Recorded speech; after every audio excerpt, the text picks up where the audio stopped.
لک الحمد یا اللہ الصلاۃ والسلام علیک یا رسول اللہ اما بعد۔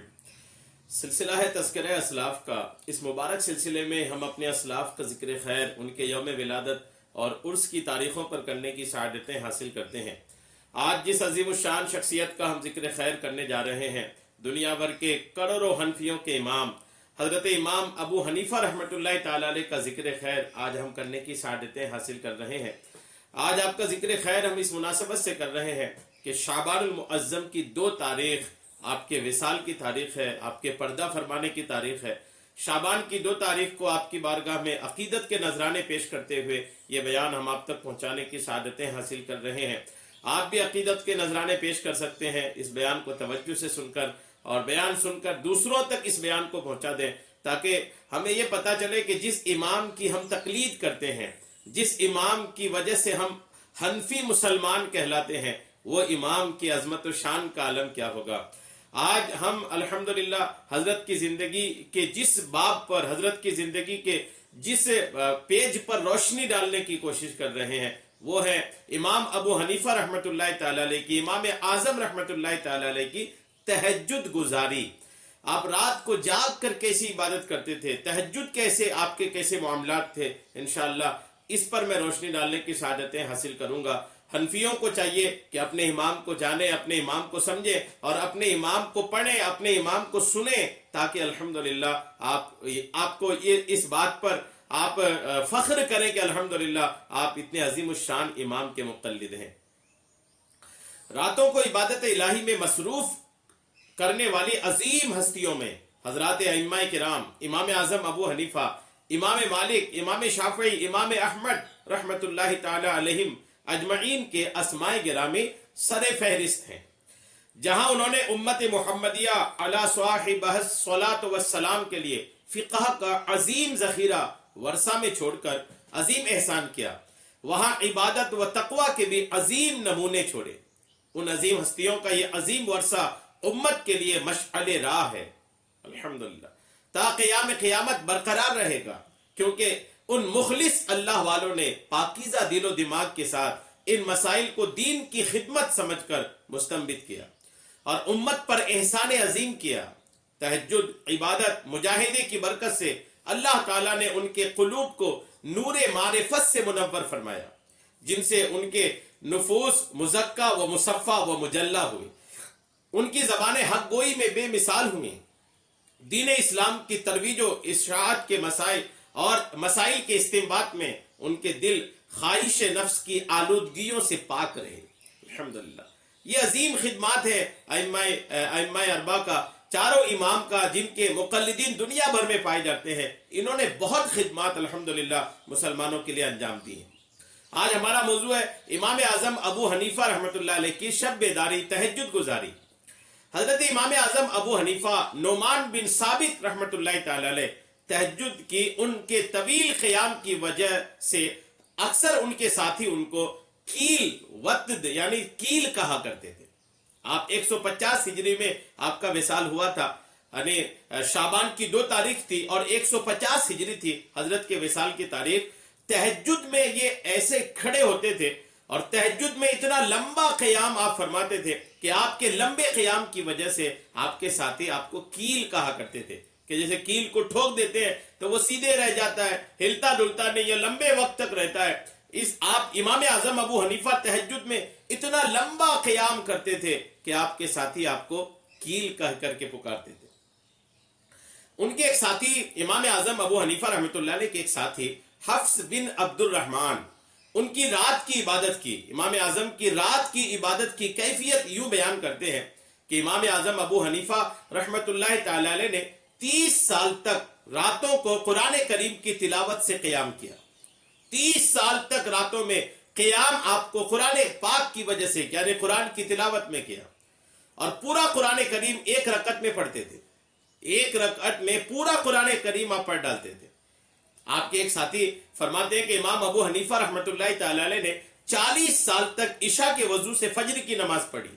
40 سال تک عشاء کے وضو سے فجر کی نماز پڑھنا، یہ امام اعظم ابو حنیفہ رحمۃ اللہ تعالی علیہ کی زندگی کا ایک اہم ترین حصہ ہے۔ اگر کسی کے دماغ میں آئے کہ عشاء کی نماز کے بعد تہجد کے لیے تو سونا ضروری ہے۔ پھر امام اعظم ابو حنیفہ رحمۃ اللہ علیہ 40 سال تک عشاء کے وضو سے فجر کی نماز کیسے پڑھتے تھے؟ چونکہ عشاء کے وضو سے اگر فجر کی نماز پڑھ رہے ہیں تو اب سوئے نہیں تو پھر تہجد کیسے پڑھے؟ کیا وہ 40 سال امام اعظم نے تہجد نہیں پڑھا؟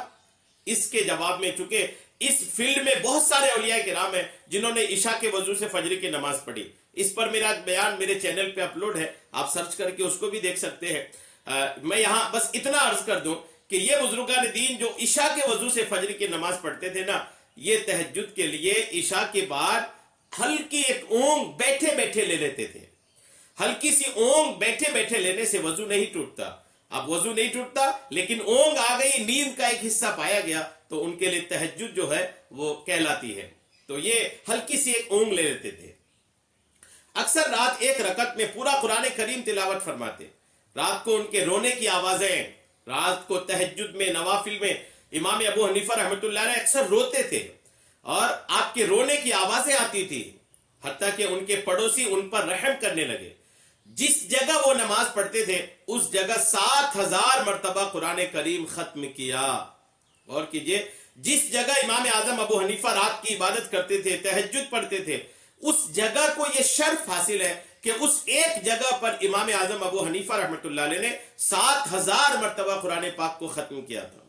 ایک مرتبہ انہوں نے راستہ چلتے ہوئے ایک شخص کو سنا جو اپنے ساتھی سے کہہ رہا تھا۔ امام اعظم ابو حنیفہ نے راستے چلتے ہوئے دو شخص کی گفتگو سنا کہ ایک دوسرے سے کہہ رہے تھے، امام اعظم ابو حنیفہ کی طرف اشارہ کر کے کہ یہ وہی ابو حنیفہ ہیں جو راتوں کو سوتے نہیں ہیں۔ امام اعظم ابو حنیفہ کہتے ہیں، ان کے بارے میں لکھا ہے کہ بس یہ سننا تھا کہ امام اعظم فرمانے لگے، لوگ میرے بارے میں کیا گمان کرتے ہیں جبکہ میرا معاملہ ایسا نہیں ہے، لوگ میرے متعلق کیا خیال رکھتے ہیں اور میں ایسا نہیں، بس آئندہ مرتے دم تک رات کے وقت سر بستر پر ہرگز نہیں رکھوں گا کہ جب لوگ میرے بارے میں ایسا گمان کرتے ہیں کہ میں رات کو سوتا نہیں تو اب واقعی میں رات بھر اللہ کی عبادت کروں گا، اب سوؤں گا نہیں۔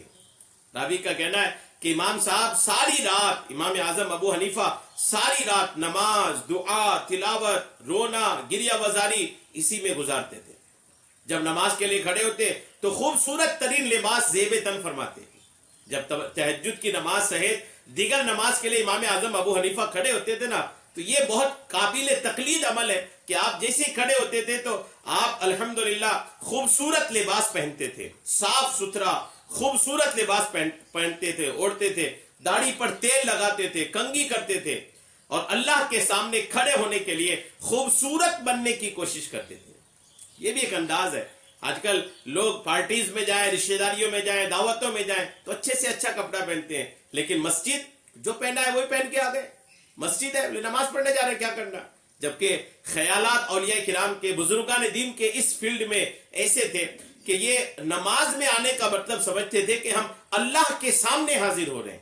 تو کسی دنیا دار کے سامنے حاضر ہو تو آدمی تیار ہو کے جائے، اللہ کے سامنے کھڑے ہو تو کیوں نہ تیار ہو کر کے جائے۔